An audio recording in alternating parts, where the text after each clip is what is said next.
আসসালামু আলাইকুম ওয়া রাহমাতুল্লাহি ওয়া বারাকাতুহু।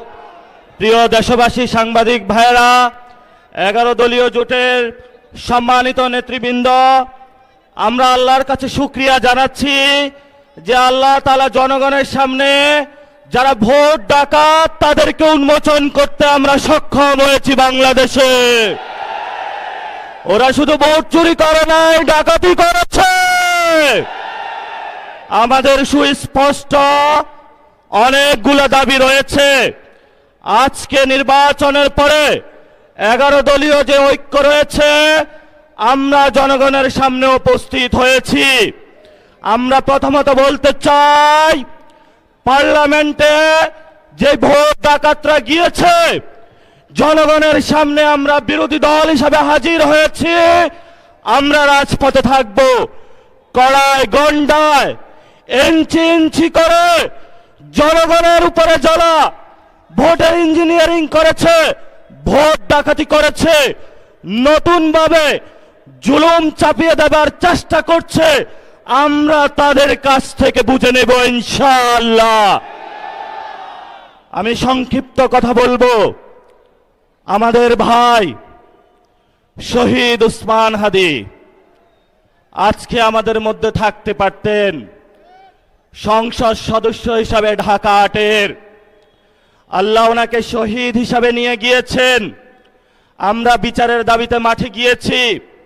আজকেই যেহেতু বিরোধী দলীয় যাত্রা হচ্ছে এই বায়তুল মোকাররম থেকে, আমি সরকারের কাছে আহ্বান জানাবো, দেশের কাছে আহ্বান জানাবো, প্রশাসনের কাছে আহ্বান জানাবো, আপনারা দ্রুত গতিতে শহীদ উসমান হাদি ভাইয়ের হত্যাকাণ্ডের বিচার যাতে হয় সেই উদ্যোগ নিন।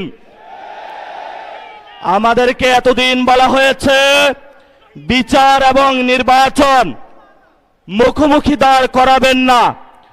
আমরা মরিয়া প্রমাণ করিলাম যে আমরা নির্বাচন বিরোধী নই। এখন সময় এসেছে শহীদ উসমান হাদি ভাইয়ের হত্যাকাণ্ডের বিচার করতে হবে। তৎকালীন সময়ে সংস্কারের নিয়ে বলা হয়েছিল, সংস্কার এবং নির্বাচন বিরোধী করার চেষ্টা চালানো হয়েছিল, ট্যাগ দেওয়া হয়েছিল, ওরা নির্বাচন চায় না। আমরা তোমাদের চোখে আঙ্গুল দিয়ে দেখিয়েছি আমরাই বাংলাদেশে গণতন্ত্র চাই, তোমরা চাও ভোট ডাকাতি করতে। এখন সময় এসেছে, কোন 9-6 চলবে না। সংস্কারে জনগণে যে হ্যাঁ ভোটে ম্যান্ডেট দিয়েছে, দ্রুত বাস্তবায়ন করতে হবে। সাথে সাথে বাংলাদেশে সন্ত্রাস, চাঁদাবাজি, দখলদারিত্ব বন্ধ করার উদ্যোগ নিতে হবে। এবং নির্বাচনের আগে আমরা এই বায়তুল মোকাররমে দাঁড়িয়ে একটি প্রটেস্ট করেছিলাম। ভোট ডাকাতির জন্য আমাদের জামাত ইসলামের এক ভাইকে খুন করা হয়েছিল। আমরা বলেছিলাম আমরা আবার আসব, দ্বিগুণ হয়ে আসব। এসেছে দ্বিগুণ হয়ে। আমাদের ভাইয়ের হত্যার বিচার বুঝে নিতে হবে। রাজপথ সংগ্রাম জারি রাখতে হবে।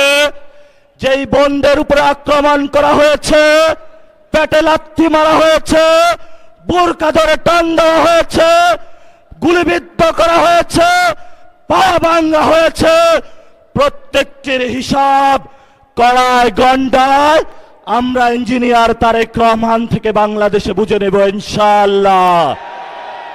আমরা একমাত্র ভয় পাই কার কাছে? আল্লাহ ছাড়া আমরা কারো কাছে ভয় পাই না। হে মালিক, তুমি আমাদের রক্ষাকারী, তুমি আমাদের রিজিক দাতা। যারা এই বাংলাদেশে জনগণ 17 বছর অপেক্ষা করেছিল, আমাদের অধিকার ছিনিয়ে নিয়েছে, ভোট ডাকাতির মাধ্যমে ভাইদেরকে হত্যা করেছে। আয়েশের মালিক তোমার মালিকের বিচারে আমরা বিচার রেখে গেলাম।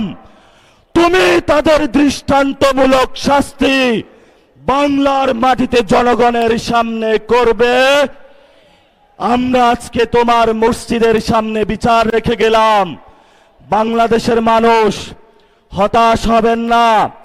লা তাহজান ইন্নাল্লাহা মানা, আল্লাহ আমাদের সাথে আছেন, শক্তিমান, ভয় নাই, জয় করব আমরা ইনশাআল্লাহ। আর দ্বিগুণ হয়ে পার্লামেন্টে যাব।